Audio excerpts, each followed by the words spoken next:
Assalamualaikum warahmatullahi wabarakatuh. Bismillahirrahmanirrahim. Wabihi nasta'in ala umurid dunya waddin. Alhamdulillah.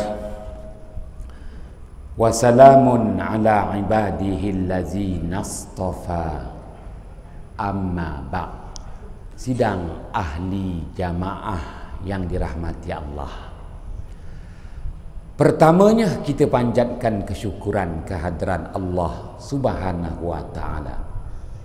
Subuh yang berbahagia ini perintah Allah dilaksana dan disempurna.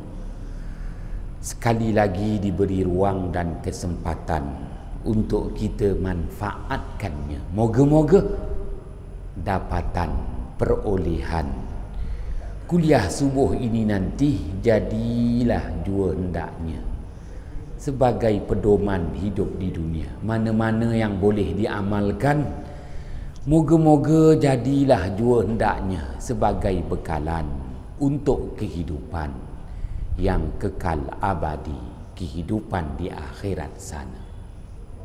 Ayat 243 surah Al-Baqarah. Ayat 243 surah Al-Baqarah. Allah Subhanahu wa ta'ala berfirman ba'da a'udzu billahi minasyaitonir rajim. Alam tara ilal ladzina kharaju min diyarihim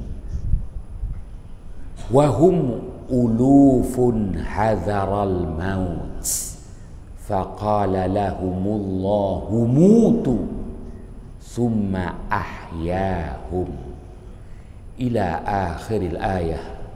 Sadaqallahul azim. Artinya,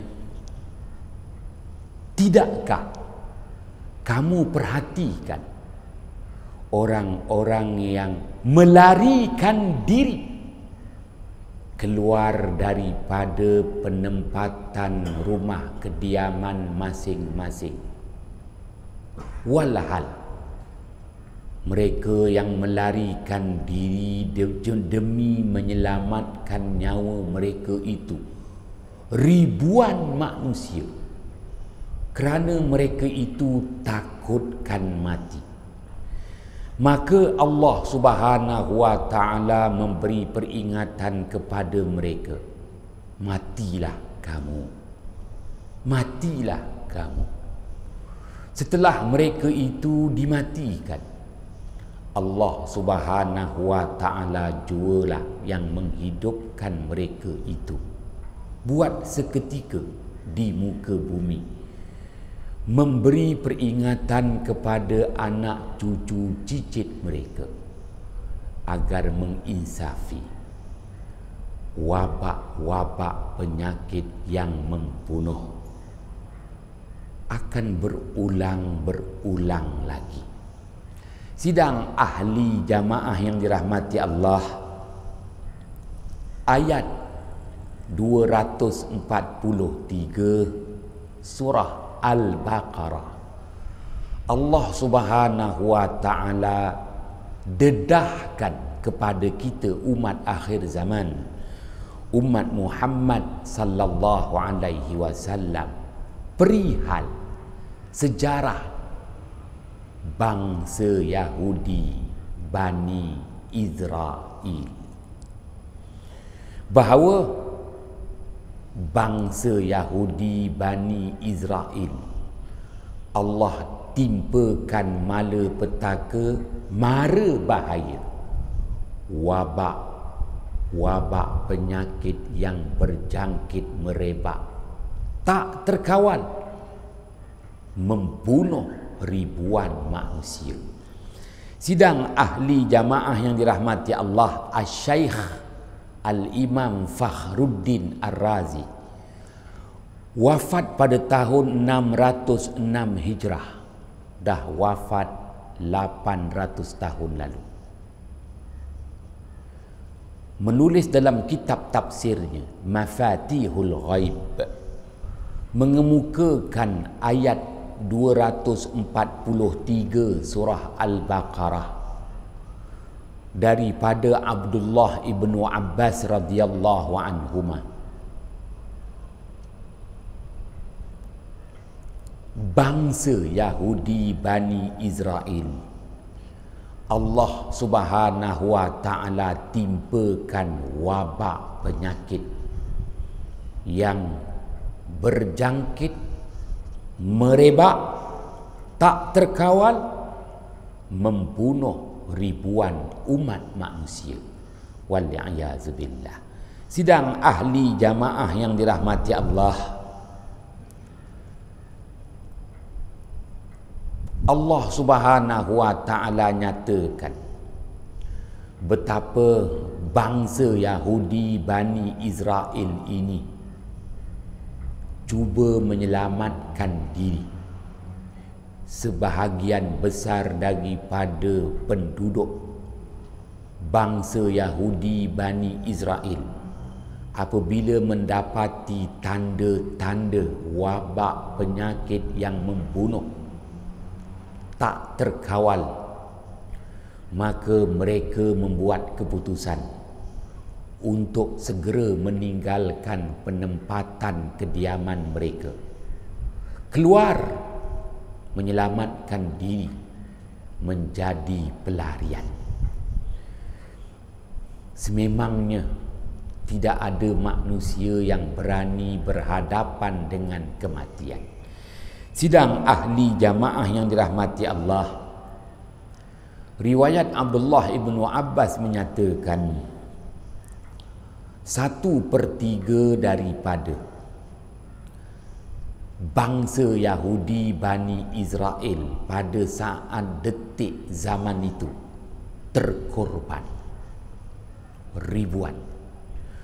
1/3 lagi daripada golongan hartawan, mereka sayangkan harta, pangkat dan kedudukan.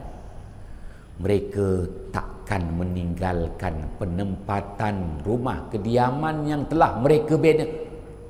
Sayang, maka mereka sanggup terus berada di penempatan mereka kalaupun mereka terpaksa menempuh kematian. Pun begitu, Allah Subhanahu wa taala tak matikan mereka. Golongan yang kaya raya daripada bangsa Yahudi Bani Israel tak mati, tetapi terseksa. Positif wabak penyakit, terseksa, sakit, perih, menahan serangan wabak penyakit. Hairan, 1/3 golongan kaya raya tak mati. Mereka terseksa, diseksa dengan wabak penyakit yang amat memeritkan. 1/3 lagi juga ribuan manusia berjaya menyelamatkan diri dari maut. Mereka menjadi pelarian, tinggalkan penempatan rumah kediaman. Sidang ahli jamaah yang dirahmati Allah, setelah keadaan reda, apabila berubahnya musim kepada musim panas, selama 6 bulan diserang dengan wabak penyakit. Di awal musim sejuk, serangan wabak penyakit membunuh ribuan bangsa Yahudi Bani Israel selama 3 bulan. Kemudian diikuti dengan musim bunga juga selama 3 bulan. Ribuan yang terkorban. Tempoh masa 6 bulan begitu lama. Apabila berubah kepada musim panas, keadaan semakin pulih. Pulih dan pulih. Ada riwayat menyatakan 1 2 tahun barulah pulih sebenar. Yang terselamat melarikan diri menjadi pelarian, balik kembali, pulang kembali ke penempatan kediaman yang mereka tinggalkan. Apabila mereka melihat ada golongan kaya raya yang tidak terkorban tetapi terus merana dengan kesakitan wabak penyakit yang mereka tempuhi, mereka yang terseksa dengan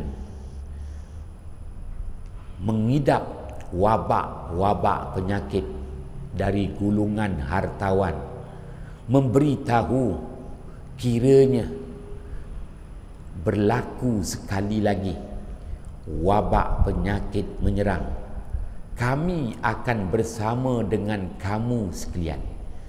Kami sanggup tinggalkan kekayaan, kami sanggup tinggalkan harta benda mata benda kami menyertai kamu untuk menjadi pelarian. Sidang ahli jamaah yang dirahmati Allah, Allah Maha Pengasih, Allah Maha Penyayang. Setelah Allah Subhanahu wa taala datangkan kepada bangsa Yahudi Bani Israel wabak penyakit membunuh ribuan manusia, Allah gantikan pula dengan kemewahan dan kesuburan. Sebagaimana firman Allah yang saya kemukakan kuliah 2 minggu yang lalu, ayat 140 surah Ali Imran, ba'da a'udzu billahi minasyaitonir rajim, wa tilkal ayyamu nudawiluha bainan nas, sadaqallahul azim. Demikian itulah kesenangan-kesenangan yang dikecapi hari demi hari. Begitu juga sebaliknya, kesusahan-kesusahan yang terpaksa ditempuhi hari demi hari. Kamilah yang menggilir-gilirkan dan menggilirgantikan di kalangan umat manusia. Ayat 140 surah Ali Imran. Sidang ahli jamaah yang dirahmati Allah, maka bangsa Yahudi Bani Israel digantikan dengan kesuburan dan kemewahan. Mereka diberikan kekayaan. Wah, kaya semula, kaya raya, mula lupa daratan, menzalimi di kalangan manusia. Kenapa apabila dah kaya dia zalim? Kenapa? Money make money. Dah kaya nak kaya lagi, dah ada duit nak gandakan duit lagi. Maka tak ada pilihan, money make money. Kalau dah ada duit nak gandakan lagi duit, dia kena zalimi orang lain. Kalau dah kaya nak tambah kaya lagi, tak ada pilihan, dia kena zalimi orang lain. Kalau setakat apa yang ada, dia takkan zalimi orang lain, dia takkan bentis, dia takkan pijak, dia tak terajang orang. Cukup apa yang ada, maintain aja kehidupan, dia tak zalimi orang lain. Tapi oleh kerana nak tambah lagi kaya, ni dunia begini. Kalau kaya nak bertambah kaya, itu syurga. Syurga bertambah kekayaan, nilai kenikmatan itu sentiasa bertambah buat selamanya. Dunia ni dia tak bertambah, digilir ganti, ada giliran. Itu ketetapan dari Allah Subhanahu wa taala. Maka apabila bangsa Yahudi Bani Israel lupa daratan, bertindak zalim, Allah datangkan peringatan. Al-Syaikh Al-Imam Fakhruddin Ar-Razi mengemukakan riwayat Abdullah ibn Abbas. Allah datangkan tanda-tanda bahawa penempatan kediaman bangsa Yahudi akan dimusnahkan buat kali kedua. Dengan didatangkan mautun daqiqun, mati secara senyap, mati secara halus, serangan wabak penyakit. Ya, sudah mula tanda-tanda serangan wabak penyakit gelombang pertama. Kali ini bangsa Yahudi Bani Israel mereka tak nak lagi menghadapi kematian. Hampir keseluruhan, ribuan keluar daripada penempatan mereka menjadi pelarian, menyelamatkan diri masing-masing. Alam tara ilal ladzina kharaju min diyarihim wa hum ulufun hadharal maut faqala lahumullahu mutu summa ahyahum. Sadaqallahul azim. Setelah mereka itu ribuan keluar dari penempatan mereka dengan harapan mereka selamat. Mereka menemui satu lembah berair dan mereka menyatakan inilah penempatan baru yang selamat untuk kita semua teruskan kehidupan. Mereka terkejut. Tasik yang berair itu rupa-rupanya beracun. Dan mereka mula mengetahui udara di persekitaran tempat mereka juga beracun. Inilah yang disebut dengan istilah bahasa Arab ta'un, yang orang Melayu sebut ta'on. Ta'un membawa erti keracunan air, keracunan udara. Air tu ada racun tiba-tiba. Siapa letakkan racun? Allah Subhanahu wa ta'ala hantarkan tentera-tentera Allah letakkan racun di semua sumber air, letakkan racun di pengudaraan, habis. Ta'un, keracunan air, keracunan udara. Maka mereka menyatakan benar janji-janji Allah. Mutu, matilah sekalian kamu. Kali ini tak ada seorang pun bangsa Yahudi yang selamat. Mati semua. Wah. Sidang ahli jamaah yang dirahmati Allah. Setelah semuanya mati, Allah Subhanahu wa ta'ala hantarkan, utuskan seorang nabi, seorang rasul yang tidak disebutkan namanya dalam Al-Quran. Nabi Allah Hizqil alaihi salam. Apabila Nabi Allah Hizqil alaihi salam sampai ke lembah maut, Allah Maha berkuasa. Allah hidupkan semula bangsa Yahudi Bani Israel yang mati. Dihidupkan semula. Nabi Allah Hizqil alaihi salam melihat bagaimana kulit, daging, tulang dicantumkan semula dan mereka hidup buat seketika. Apabila mereka hidup semula, mereka bertanya dengan Nabi Allah Hizqil alaihi salam, untuk apa kami dihidupkan lagi? Oh, kecewa.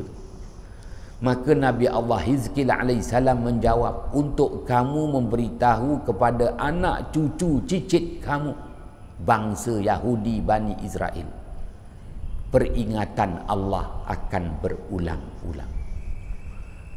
Sekiranya anak cucu cicit kamu juga melakukan kezaliman, anak cicit cucu kamu juga akan didatangkan malapetaka, mara bahaya, wabak penyakit yang membunuh secara senyap dan secara halus.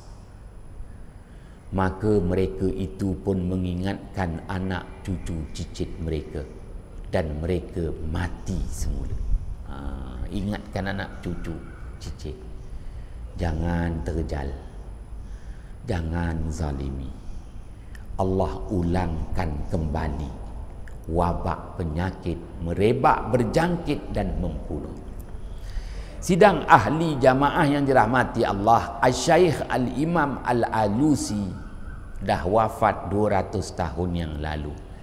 Menulis dalam kitab tafsirnya Ruhul Ma'ani, bangsa Yahudi ni 7 kali Allah Ta'ala selamatkan daripada wabak penyakit. Ketika itu bangsa Yahudi ni dia hidup bersama dengan bangsa yang lebih kaya daripada dia, bangsa Qibti Mesir. Daripada bangsa Qibti itulah lahirnya dinasti Fir'aun.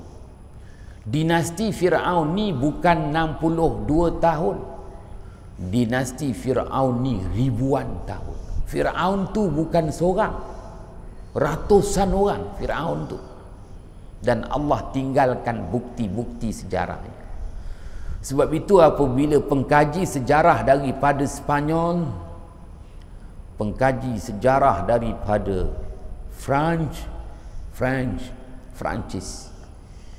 begitu daripada Rusia, apabila mereka buat kajian di piramid, mereka terkejut. Berapa ramai Fir'aun ni? Dan berapa lama Fir'aun ni?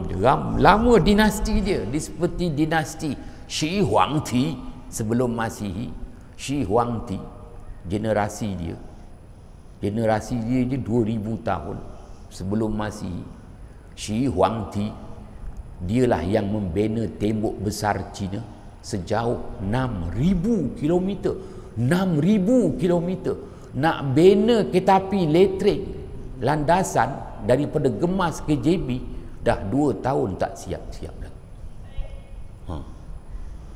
Bukan panjang mana pun. Tapi Shi Huangdi dia bina tembok besar China 6,000 kilometer. Tuan-tuan, 6,000 kilometer tu Johor Bahru ke Bombay. Tu 6,000 kilometer Johor Bahru ke Bombay. Dinasti Shi Huangdi. Tuan-tuan yang dirahmati Allah, Fir'aun pun dinasti dia lama. Maka Allah musnahkan dinasti Fir'aun bersama dengan kaumnya, bangsanya, bukan bangsa Johor, bangsa Qibti, habis. Tapi Allah selamatkan bangsa Yahudi, Bani Israel. 7 kali diselamat. Kali ini yang Allah sebut pada ayat 243 surah Al-Baqarah, no way. Memang Allah bunuh semua dan hidupkan semula untuk beri peringatan kepada anak cucu cicit mereka. Ya, dan sekarang 2019 berulang kembali kemusnahan bangsa Yahudi, Bani Israel. Sebab itu negara-negara yang menempatkan bangsa Yahudi, Bani Israel lah yang banyak terkorban.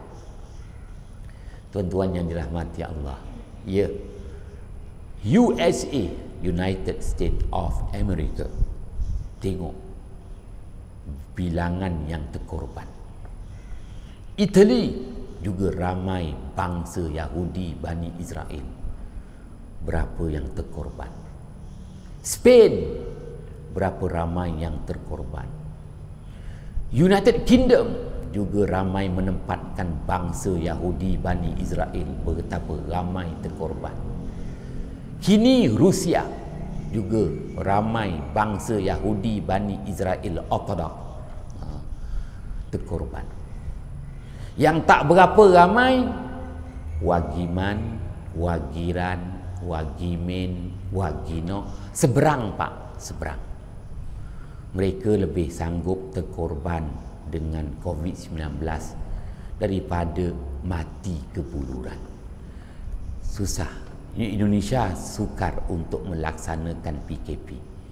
Kepadatan penduduk, mereka lebih rela mati COVID-19 daripada mati kebuluran. Pun begitu tak seramai kematian. Ya, begitu juga India, dia sangka rakyat dia akan habis semua. Tak ramai yang mati. Maka wabak ini merupakan azab khas yang Allah timpakan kepada bangsa Yahudi, Bani Israel. Itu yang kita nak faham.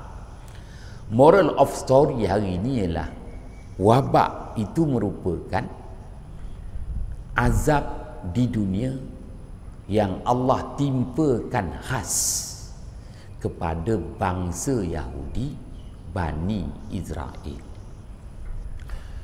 Wabak paling hebat berlaku dalam sejarah 1912. 1912 itu wabak paling dahsyat berlaku di Spanyol, Itali. Itu dahsyat. Ramai bangsa Yahudi, Bani Israel terkorban. 1912 mengheret kepada 1919. Maknanya 7 tahun teruk tu. Keadaan beransur pulih. Daripada 1912 sampai 1919. 1920 taman. Ulangannya tengok 2019-2020 cukup 100 tahun. Setelah Yahudi menzalimi manusia melalui Perang Dunia Pertama 1923, bangsa Yahudi Bani Israel menzalimi lagi manusia pada Perang Dunia Kedua 1943. Hitler tak berjaya membunuh mereka, bangsa Yahudi Bani Israel. Perang dingin, Pakatan NATO dan Warsaw, itu semua agenda bangsa Yahudi Bani Israel. Perang Vietnam, ya, kali ini dia terdesak, ramai bangsanya terkorban. Perang Vietnam. Perang Iran, perang 6 hari, 6 negara Arab dia menang. Begitu juga perang Iran-Iraq dilagakan. Perang Iraq, Kuwait dilagakan. Hebat bangsa Yahudi Bani Israel. Now, sekarang, setelah menzalimi manusia, memporak-perandakan, menipu daya, mengencing manusia, umat Islam menjadi mangsa, tiba masanya Allah datangkan wabak penyakit membunuh sebahagian besar daripada bangsa Yahudi Bani Israel. Nak faham tu je. Walaupun tuan-tuan ngantuk-ngantuk pun tak apa. Itu standard ngantuk tu. Yang penting kena faham. Kalau tak, kesian. Kita baca Al-Quran tak faham-faham. Walhal dah 20 kali khatam. Sidang ahli jamaah yang dirahmati Allah kena faham. Pun begitu, ada segelintir daripada wagiman, wagiran, wagimin, tugiman, tugiran, tugimin, Suparman, Sudarman, Suratman, Sukarman juga terkorban menjadi mangsa wabak COVID-19. Terkorbannya orang yang beriman adalah pilihan Allah, mendapat syahid akhirat dan mendapat pengampunan dosa. Kayaumin waladathu ummuh, bersih bagaikan bayi yang baru dilahirkan. Jadi yang terkorban daripada kalangan kita, pilihan Allah. Kita tak jadi pilihan untuk terkorban, tetapi kita diberi peluang meneruskan kehidupan untuk menjadi saksi benar janji-janji Allah. Cukup 30 minit mematuhi SOP. Salah silap mohon jutaan kemaafan. Bismillahirrahmanirrahim. Fafahamnaha Sulaiman wa kullan ataina hukman wa ilma wa sakharna ma'a Daudal jibala yusabbihna wa tayra wa kunna fa'ilin. Ya hayyu ya qayyum ya rabba Musa wa Harun wa ya rabba Muhammadin sallallahu alaihi wasallam alaihim ajma'in. Assalamualaikum warahmatullahi wabarakatuh.